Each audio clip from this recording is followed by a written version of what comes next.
I don't want this symposium to come here and spend 2 days talking about what we have done. The progress has been much too small. We haven't done nearly enough. I'm kind of ashamed of myself that I had 6 years and couldn't do more than I did.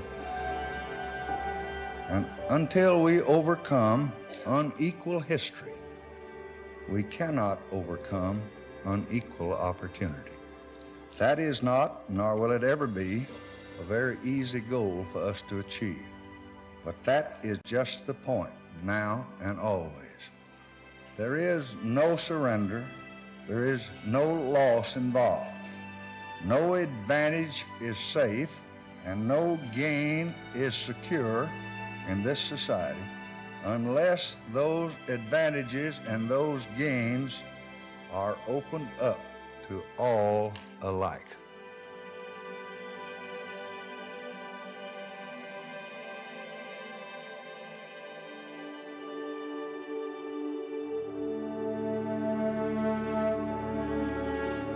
I remember one time I drove up in front of the only service station in Plains, and they refused to put gasoline in my car because they considered us to be, I won't use the word, lovers of black people.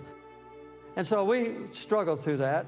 2 years later, when I was finishing up my first year in the Senate, Lyndon Johnson came along with his great insight and political courage and literally changed my personal life and the life of everyone that lived in America.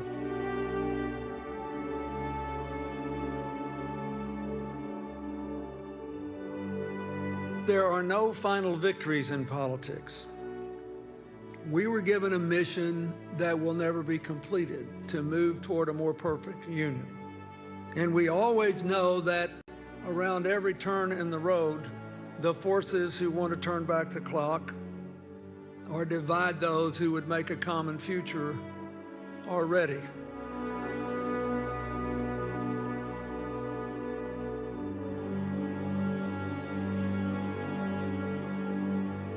I've got great respect for the way President Johnson used the presidency to achieve big goals. He understood the risk for his party and the risk to his coalition in pushing civil rights. No one knew politics better than LBJ. Yet when challenged, he responded, "Well, what the hell's the presidency for?" Every generation of Americans will look back at the Civil Rights Act and say, this is what the presidency is for.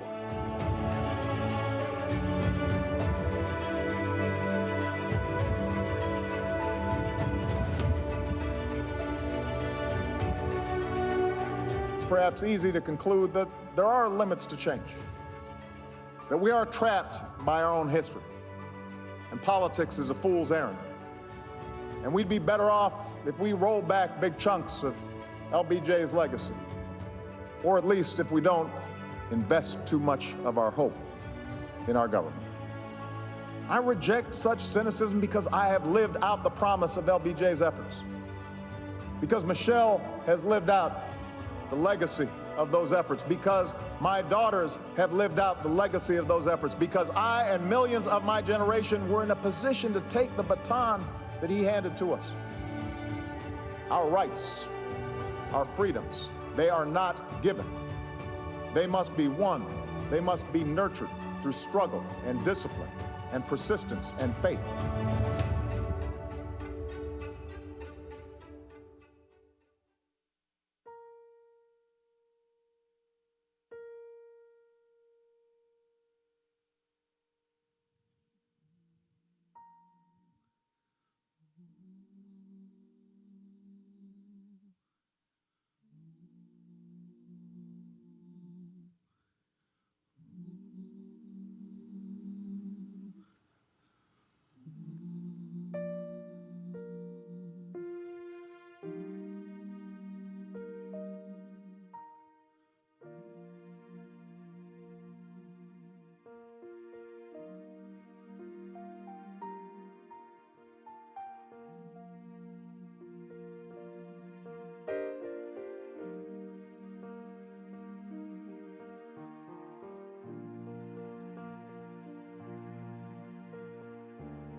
sun is coming up again. The winds of change are blowing in, and I know, yes I know, it feels like freedom.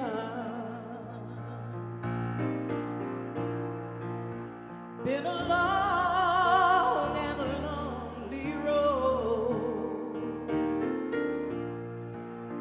but I'm finally coming home. And oh yeah, it feels like freedom. Are you ready now? 'Cause I'm ready now. Feet don't fail me now, 'cause I'm ready now to move on and sing a new song. Storm clouds are breaking, and my worries, they are fading, and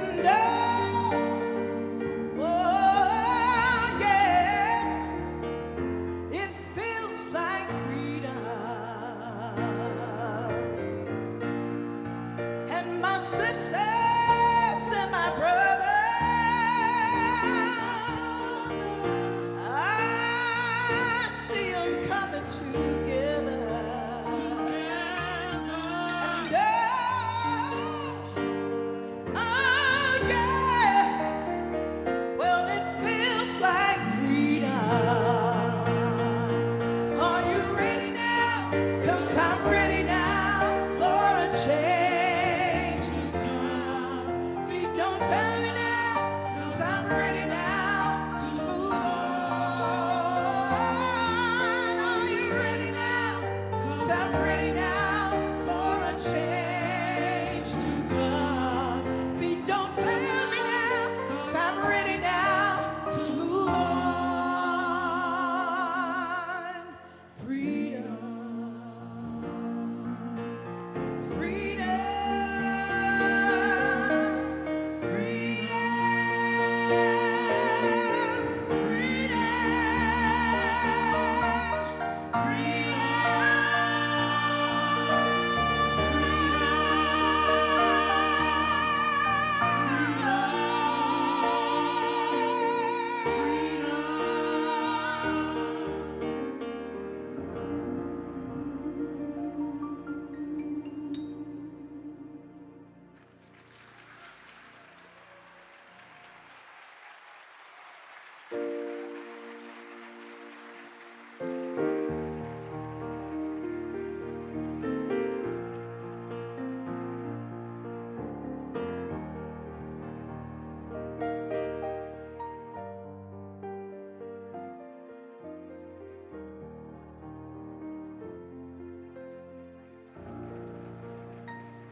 My fellow Americans, I am about to sign into law the Civil Rights Act of 1964. I want to take this occasion to talk to you about what that law means to every American. 188 years ago this week, a small band of valiant men began a long struggle for freedom. They pledged their lives, their fortunes, and their sacred honor, not only to found a nation, but to forge an ideal of freedom, not only for political independence, but for personal liberty, not only to eliminate foreign rule, but to establish a rule of justice in the affairs of men. That struggle was a turning point in our history. Today, in far corners of distant continents, The ideals of those American patriots still shape the struggles of men who hunger for freedom. This is a proud triumph. Yet those who founded our country knew that freedom would be secure only if each generation fought to renew and enlarge its meaning.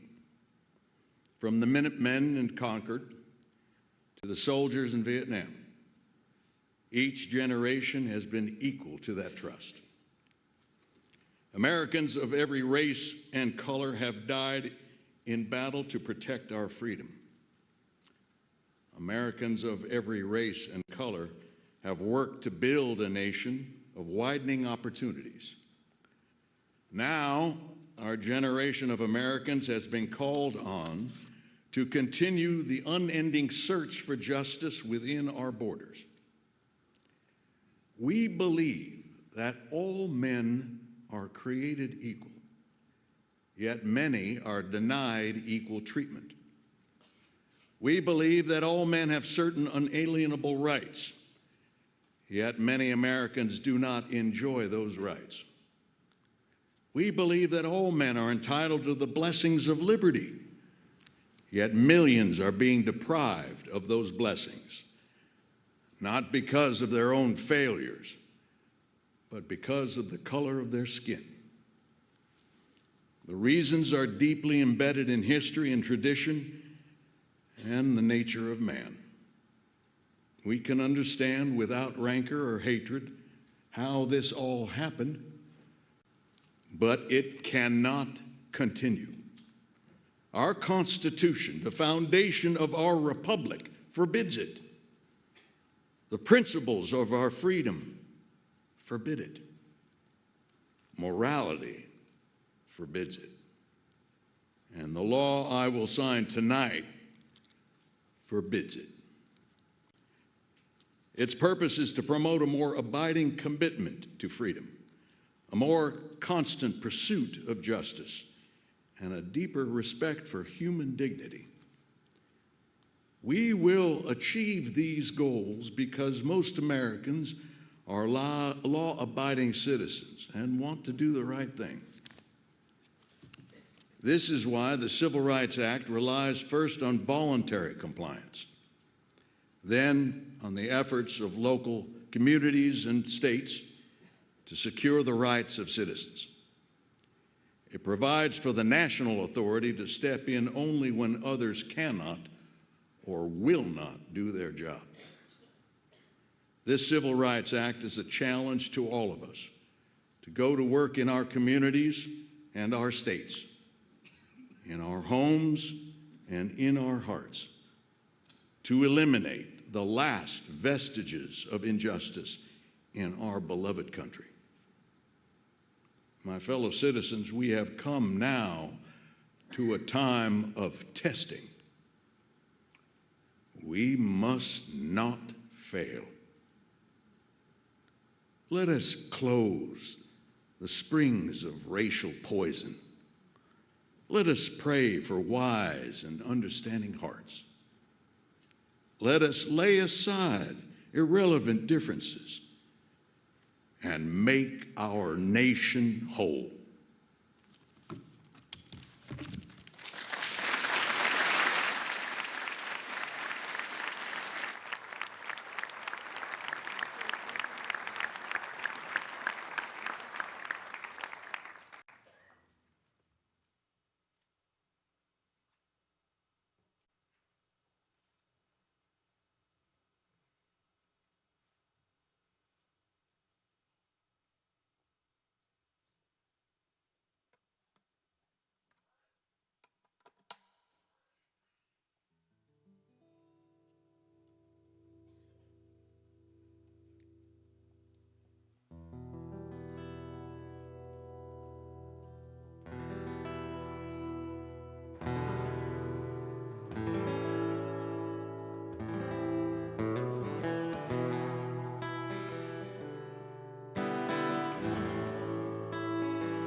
had a hammer,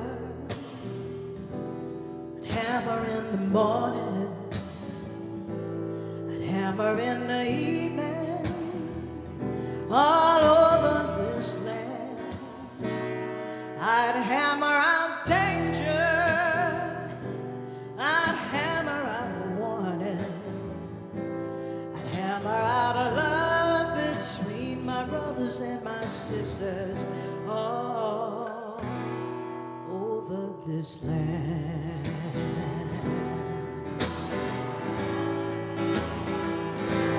If I had a bell, I'd ring it in the morning, I'd ring it in the evening, all over this land. I'd ring out danger, I'd ring out a warning, I'd ring out a love between my brothers and my sisters all over this land.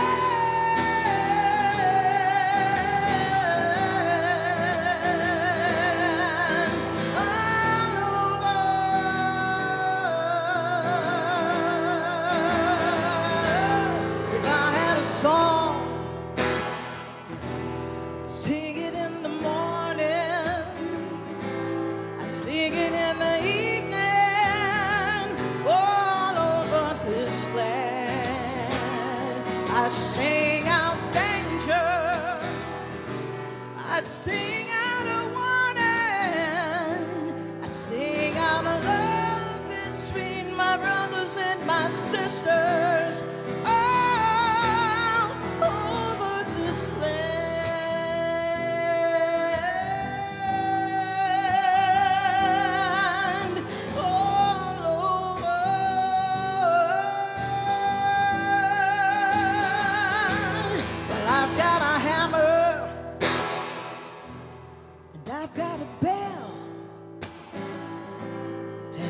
A song to sing all over this land. It's the hammer of justice. Oh, it's the bell of freedom.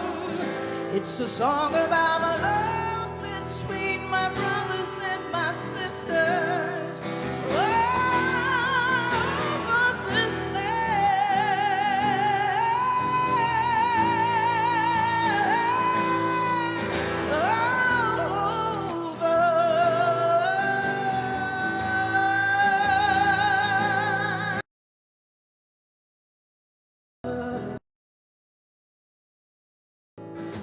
Oh,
Good afternoon. I'm Mark Updegrove, the President and CEO of the LBJ Foundation. Welcome to our commemoration of the 60th anniversary of the Civil Rights Act of 1964. And thank you, a huge thank you to the Houston Tillotson Choir, to Ruthie Foster, and to Brian Cranston for introducing this in such a grand manner.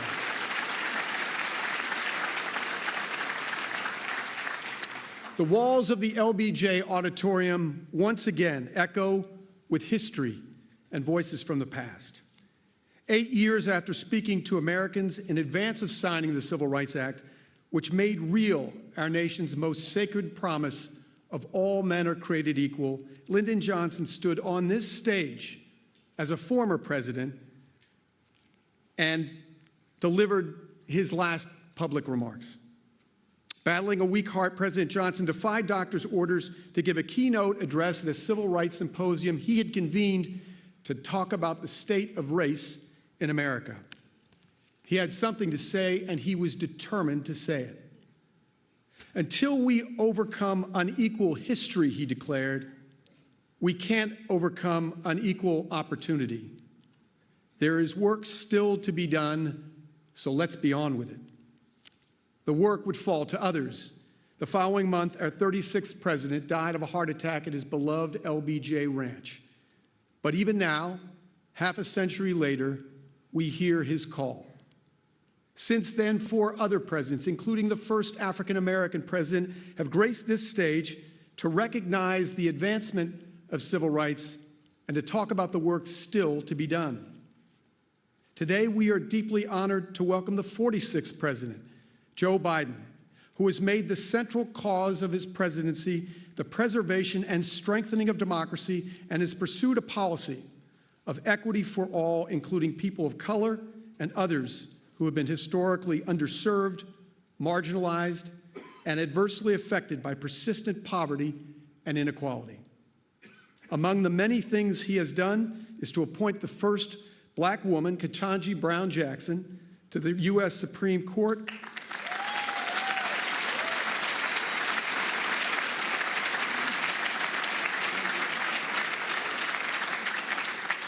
and to choose as his running mate Kamala Harris, the first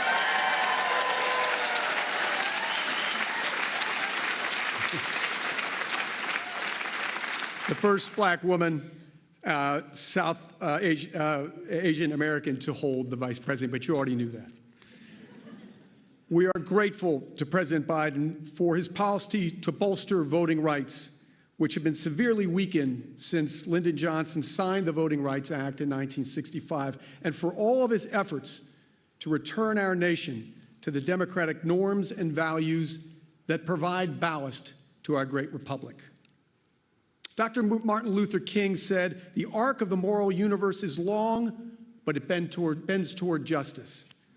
America is at its strongest when justice prevails, and when the winds of change make our country more united, more inclusive, more righteous. The Civil Rights Act we commemorate today, as well as the Voting Rights Act and Fair Housing Act, all championed and signed by Lyndon Johnson, are on exhibition in the LBJ Library's Great Hall just above us. Those transformative laws are surrounded by iconic photographs of the activists who held the front lines of the civil rights movement, and whose unyielding fearlessness in the face of racial tyranny helped bend the arc of the moral universe toward justice and a more perfect union. Among them is Andrew Young, who stood by the side of Martin Luther King Jr. as a lieutenant in the movement they forged as much as any. Upon awarding Ambassador Young the Medal of Freedom, President Jimmy Carter said, "Andy Young is the brightest star in the American firmament. He's a man who represents integrity and understanding, humility and purpose. He has carried on well the heritage of Martin Luther King." To introduce the President of the United States, ladies and gentlemen, please join me in welcoming Ambassador Andrew Young.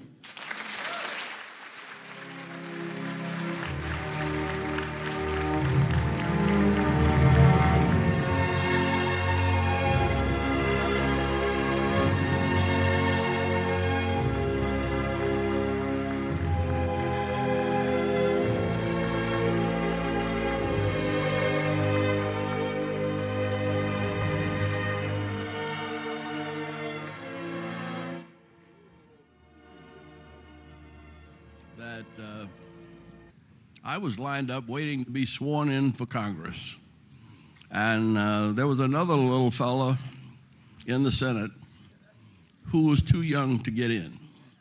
They had to wait 3 or 4 days till he turned 30 to swear him in as a United States Senator.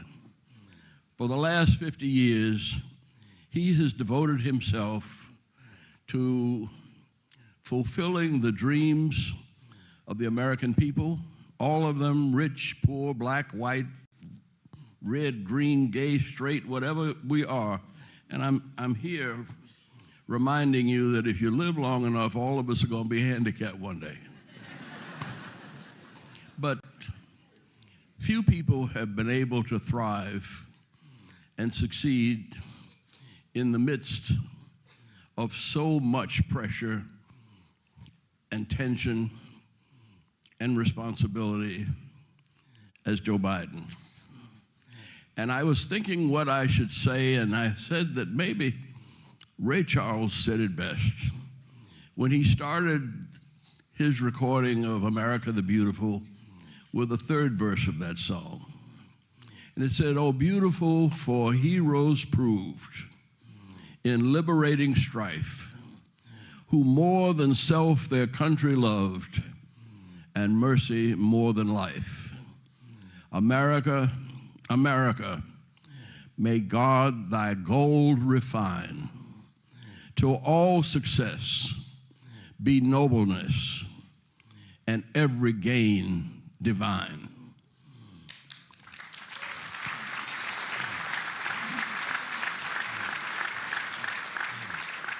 I think that is a promise fulfilled in the life of the 46th President of the United States, Joseph Biden. Mr. President.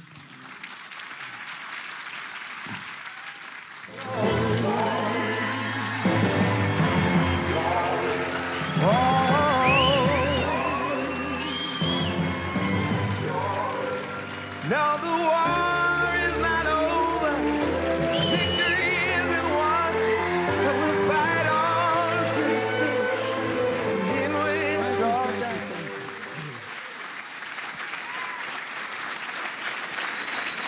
Thank you. Thank you.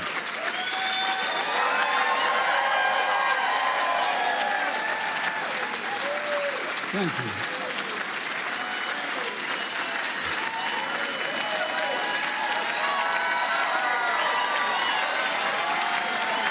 Thank you, thank you, thank you, really. Thank you. Please. Please. Thank you, Mr. Ambassador. Mr. Ambassador, thanks for that introduction, and above all, for your friendship over the years. There's literally one word that comes to mind every time I think of Andy Young.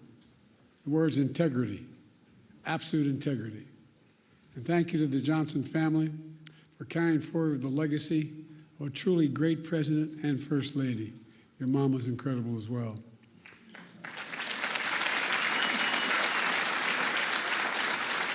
The same goes to Mark Upgrove, president of the LBJ Foundation. It's great to be back here. I thank you all and distinguished guests gathered here today. Look, I was in college at the University of Delaware in our early beginning years when I heard the news of that President Kennedy had been assassinated. I remember exactly like anybody in my generation remembers exactly where they were sitting, standing, or walking. I was on the steps of one of the university halls called Hullion Hall at the university, listening on a transistor radio with 3 other people. Seemed unbelievable. And then, later watching President Johnson help the nation find a way forward. In his first address after the tragedy, President Johnson said, and I quote, "Nothing could more eloquently honor President Kennedy's memory than the earliest passage of the Civil Rights Bill." That's what he said.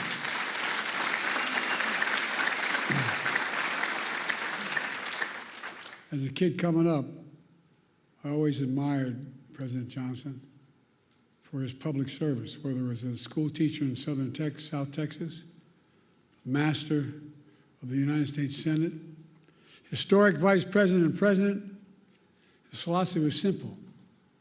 In a great society, no one should be left behind. He'd say, it's time for us to come to see that every American gets a decent break and a fair chance to make good. And as Andy Young said, President Johnson met repeatedly with the civil rights leaders and built a coalition to bring that vision to life. And he did. He brought it to life. Over 50 years, the LBJ Foundation has convened this symposium to reflect one of the crowning achievements, the Civil Rights Act of 1964, a defining moment that has since opened doors of opportunities for all Americans, regardless of race, sexual orientation, gender identity, religion, national origin.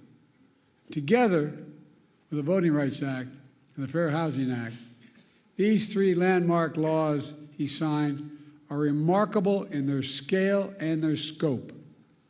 Taken together, these three acts have made this nation fundamentally more fair, fundamentally more just, and most importantly, fundamentally more consistent with our founding principles. For real. And we're a better nation because of them. We must be clear. Their work, our work, is not done. It's not done. We do not celebrate these laws as part of our past, but as critical components of our future. President Johnson understood what President Lincoln understood in his own time, that the courts would determine the scale and scope of our laws. Over 100 years after the Emancipation Proclamation, President Johnson vowed, in his words, to do this job that Lincoln started, by challenging the court to live up to its constitutional responsibility. He did that by nominating Thurgood Marshall as the first black justice of the Supreme Court.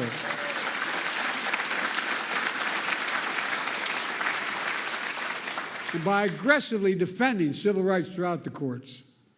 But now, we live in a different era.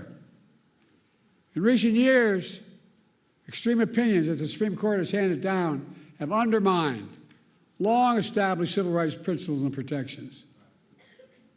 In 2013, the Supreme Court in Shelby County case gutted the Voting Rights Act, opening the floodgates to a wave of restrictive voting laws that have seen states across the country pass.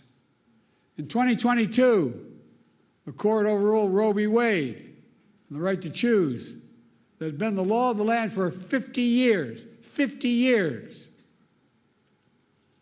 The following year, the same court eviscerated affirmative action, which had been upheld and reaffirmed for nearly 50 years as well. And now, there's an extreme movement and agenda called Project 2025. Well, by the way, they're serious, man. They're planning another onslaught attacking civil rights in America. For example, Project 2025 calls aggressively attacking diversity, equity, and inclusion all across all aspects of American life. This extreme MAGA movement even proposes to end birthright citizenship. That's how far they've come. End birthright citizenship, which if you're born in America, you're an American citizen. That's how extreme these guys are. This issue and so many other civil rights that Americans take for granted are likely to come before the court in the years to come. And most recently and most shockingly, the Supreme Court established in Trump versus the United States a dangerous precedent. They ruled, as you know, that the President of the United States has immunity for potential crimes he may have committed while in office. Immunity. This nation was founded on the principle there are no kings in America. Each of us is equal before the law. No one is above the law. And for all practical purposes, the court's decision almost certainly means that a president can violate their oath, flout our laws, and face no consequences. Here's what Justice Sotomayor, Supreme Court Justice, wrote in her dissent, and I quote, "Under the majority's reasoning, the President now will be insulated from criminal prosecution. Orders a Navy SEAL team seeks to assassinate a political rival. Immune. Organizes a military coup to hold on to power. Immune. Takes a bribe in exchange for a pardon. Immune. In every use of official power, the President is now a king above the law." Just what Justice Sotomayor wrote in her dissent. Folks, just imagine what a president could do in trampling civil rights and liberties given such immunity. The court's being used to weaponize an extreme and unchecked agenda.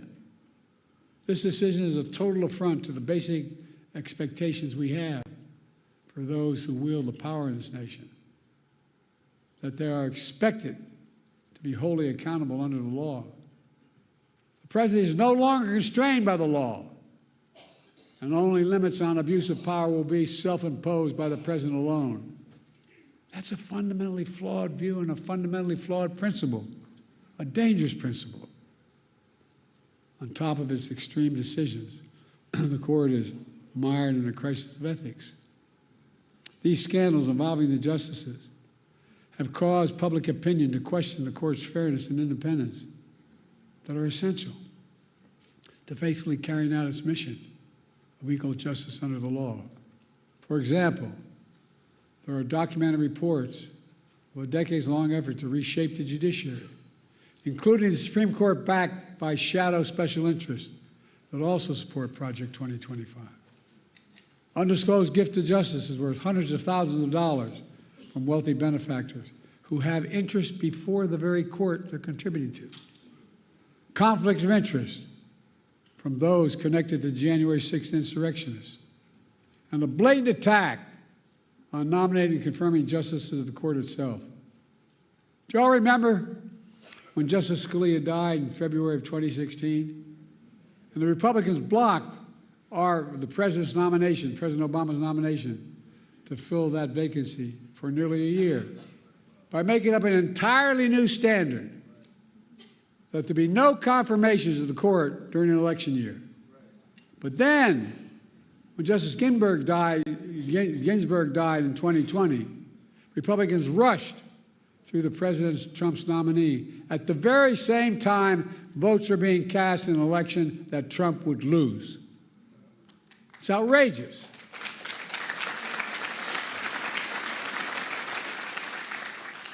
I know I don't look it, but I served in the Senate for 36 years, including as chairman and ranking member of the Judiciary Committee. I've been told that I've overseen more Supreme Court nominations as senator, vice president, and president than anyone in history, anyone alive today, I should say. I have great respect for our institutions and the separation of powers laid out in our Constitution. But what's happening now is not consistent with that doctrine of separation of powers. Extremism is undermining the public confidence in the court's decisions.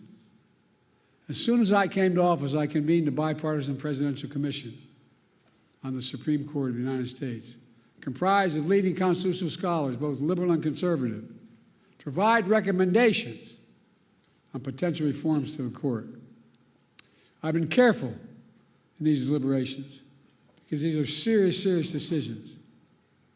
In the face of increasing threats to American democratic institutions, I used the Commission's analysis, and today I'm calling for 3 bold reforms to restore trust and accountability to the court and our democracy. As the press shouted to me as I got off Air Force One, the Republican Speaker of the House said, "Whatever he proposes is dead on arrival." Well, I think his thinking is dead on arrival.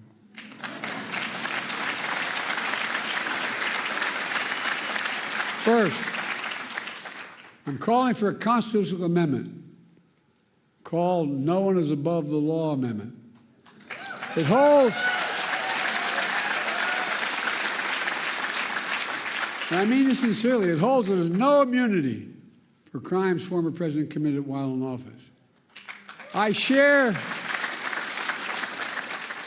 our founders' belief that the president must answer to the law. The president is accountable in the exercise of the great power of the presidency. We're a nation of laws, not kings and dictators.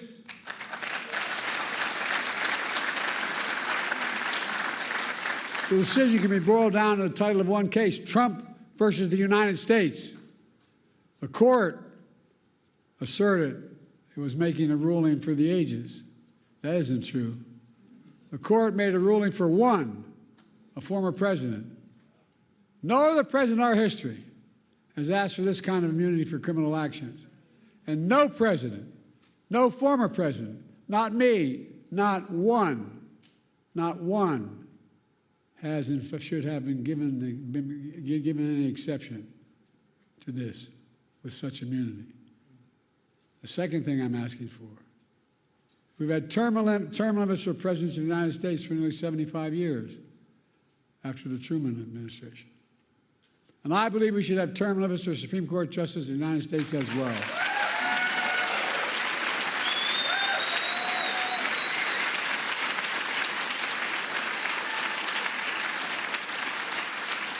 In fact, the United States is the only major constitutional democracy that gives lifetime seats in their high court. Term limits would help ensure that the court membership changes with some regularity. That would make timing for the court's nomination more predictable and less arbitrary. It would reduce the chance that any single presidency imposes undue influence in generations to come. The bipartisan commission I convened analyzed various term limit structures. Based on their report, I believe the best structure is the 18-year term limit. That would help ensure the country would not have what it has now, an extreme court that's the product of an attack on the confirmation process that's been weaponized by those seeking to carry out an extreme agenda for decades to come. By the way, these guys mean it. These guys mean it. Project 2025 is real. They mean it. Third, I'm calling for a binding code of conduct for the Supreme Court.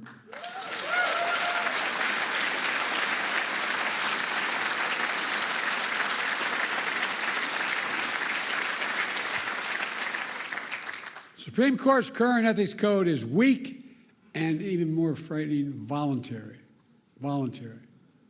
Any code of Congress must be enforceable. Under the reform I propose, justice would be required to disclose gifts, refrain from public political activity, recuse themselves in cases in which they or their spouses have a financial or other conflict of interest. Most people don't realize that Congress passed a law decades ago that says all federal judges, including Supreme Court justices, have to recuse themselves in such cases. But the current justices insist on enforcing that requirement themselves without any public oversight or compulsion. See, that's their decision. They don't have to tell us how they made it. That might work if the court was actually enforcing those requirements, but they are not. The court is not self-policing. The court is not dealing with the obvious conflicts of interest. We need a mandatory code of ethics for the Supreme Court, and we need it now.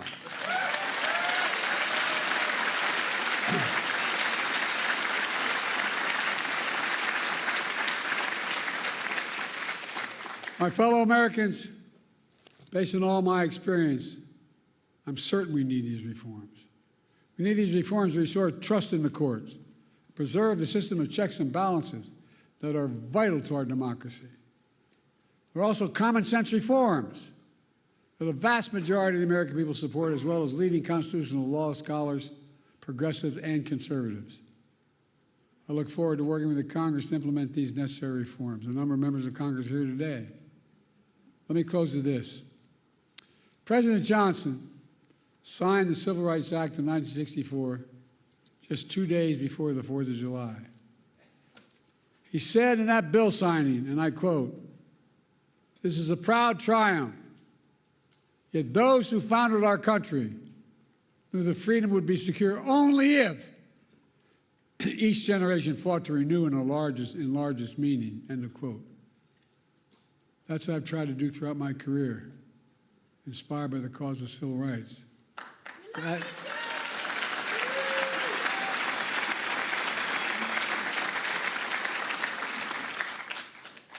That's what got me involved initially. My state was a state that was segregated by law. We were one who, only reason we didn't fight in the side of the South, we couldn't get there. I'm serious. What motivated me to be a public defender, a county councilman, I'll never forget, I had a good job with a big trial firm. And in Delaware, you have to study for the bar for 6 months before you're allowed to take it. And in the meantime, while I was studying for the bar, that's when Dr. King was assassinated. We're the only state in the nation, city in the nation, that had the military stationed on every corner with drawn bayonets for 10 months, insisting, because we had a very conservative Democratic governor. In those days, when the Democrats won, they could choose to be part of the Southern Governors or Northeast Governors Conference. They choose the Southern Governors Conference lots of times. But guess what? It got me engaged. I love how reading these biographies of me now that I knew I was going to run for president.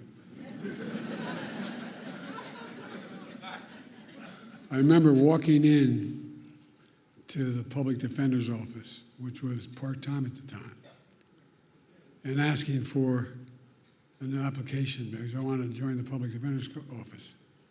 And he looked at me, his name is Franny Kearns, he said, "Don't you work for Pickett, Ward, Burton, Sanders?"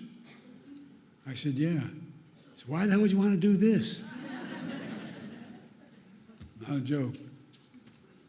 But I said, "Let me do it." I became a public defender. Folks, here's the deal. Because I got engaged like a lot of you do, whether you run for office or not. You get engaged and you want to change things. So I kept trying to change the Democratic Party in my state, which is very conservative. And then a group of people came to me, as my senator knows, Chris Coons, came to me and said, "Look, we want you to run for state senate." I said, I can't go to Dover all the time. I'm just starting a law firm. I'm a part-time public defender. And then they came back to me and said, "Why don't you run for the county council?" I said, "I can't." They said, "You stupid SOB, it's right across the street there." I'm serious. Meets only twice a week. So my sister, my best friend, managed my campaign. And we picked a district that we couldn't possibly win. No Democrat had ever won. But my problem was I had my sister doing my campaign. And we won. Next thing I know, I was part of a group assigned as young senators, young elected officials, to try to bring the party around to get someone to run for the United States Senate. And I was put on a commission. When you're the young lawyer, you get to turn the lights on and off after every meeting. And so I remember going down to the Democratic convention off year in Dover, Delaware. And after the afternoon session, went back and I was in my room. Just a nice motel you just drive up to, get out and walk in your door there. And you know, an 8x10 bathroom, a shower, and a stall. And I had my towel around me and the shaving cream on my face, and I went bam, bam, bam at my door. And I thought it was the guys that came down with. The guy was had a talk show named Bob Cunningham, was a big civil rights guy, and two others. So I thought it was them. I walked to open the door. There was a former governor, former Supreme Court justice, swear to God, the state chairman, and the former congressman. And they said, "We just had dinner." Well, I said, "I'm sorry, gentlemen." I walked in, I ran to the bathroom, shake the shave grip, thinking I could put something on there, wasn't anything there. I walked back out with a towel, I'm standing against a nail, a desk nail to the wall, and they're on the beds that are nailed to the headboards are nailed to the wall. Four of them sitting across. I said, "Joe, we were thinking you should run for the United States Senate." I said, gentlemen, you serious? And they went on and made their case. I hope all of you had a professor as enlightened as mine. I had one professor named Dr. Ingersoll, my political philosophy professor, at the University of Delaware, which is between Dover and where I was going home. So I called him, I could stop by and see him. And I said, what do you think I should do? He said, Joe, remember what Plato said. I'm thinking, what the hell did Plato say? Seriously. So Plato said, the penalty good people pay for not being involved in politics is being governed by people worse than themselves. I went home and spoke to my deceased wife. She said, look, Joe, you're working 40 hours a week trying to set up a law firm, and you're working 40 hours a week as a public defender. Get in or get out. Next thing you know, I was running. We won by Nixon won my state by 60% of the vote. We won by a staggering 3,800 votes. My point is,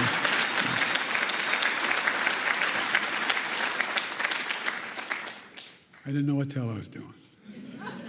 But look, and I went on to be able to be, I had to wait a little bit to be sworn in. You got to be 30 to be sworn in. And then I was the vice president, the first African-American president in American history.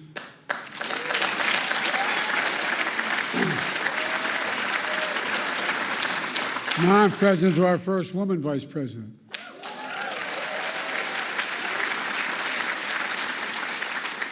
I've made clear how I feel about Kamala, and she's been an incredible partner to me, a champion of civil rights throughout her career. And she'll continue to be an inspiring leader and project this very idea of America. The very idea that we're all created equal and deserve to be treated equally throughout our lives. We've never fully lived up to that, but we've never walked away from it. We've never walked away because leaders like Lyndon Baines Johnson, my fellow Americans, in 2 years we'll commemorate the 250th anniversary of the signing of the Declaration of Independence. That July 4th of 2026 will be a moment not only about our past, but about our future. Imagine that moment and ask yourself, what do we want to be? We can and must be protected and expand our civil rights in America. We can and must prevent the abuse of presidential power and restore faith in the Supreme Court. We can and must strengthen the guardrails of democracy. We must have to remind ourselves who we are. We're the United States of America. And there is nothing beyond our capacity. Nothing when we do it together. So let's stay together, and God bless you all. Lyndon Johnson, Lady Bird Johnson, and may God bless the whole family. Ladies and gentlemen, may God protect our troops. Thank you for listening.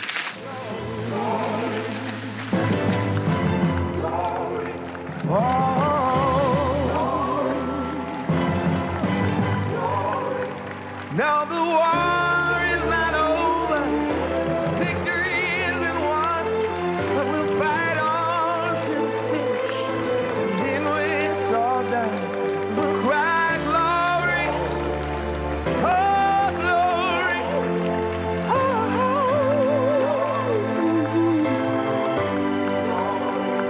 We'll cry glory, oh glory, oh.